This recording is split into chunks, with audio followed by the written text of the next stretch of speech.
nego be ni nyiewo gi koso ko chuno? Ing'eni wan e nyuol mar ruodhwa Joyce. To ndalo nyuol mar ruodhwa kata mana Yesu kano nyuol no mi gift. Koro wambe waluwo mana chike mane jowa machon oluwo.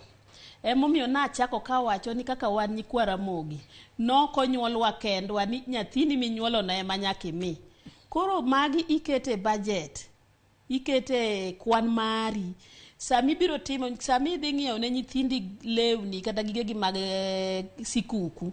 Ming'eyo ni e gige namba jedani jok ma oko ma ok yoda ka gin ji adi manyaka benda ter kaka wan joma nyiri samoro idwa tero nyakiter moko kuma onyuomie to bende nyakiter moko kuma onyuolie. Koro ing'eni lwetwa gach to bende magi timo mana gi kiwango mari ok itim mang'eny ni ng'ane timo.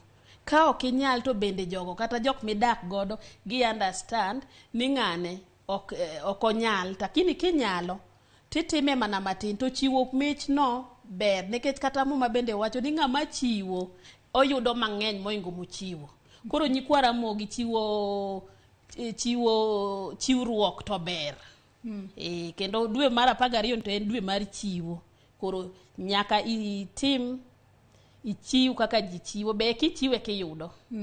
Ato bende ng'ato nyalo bedo ni penjo ni nyaka sani ponono iwacho makare ni ng'ato nego bed ni kano omenda kalure kod yuto mare. Kwa nyalo mana temo lero ni nyakwa Ramogi ponono in ja ohala yuto ni en mano mapile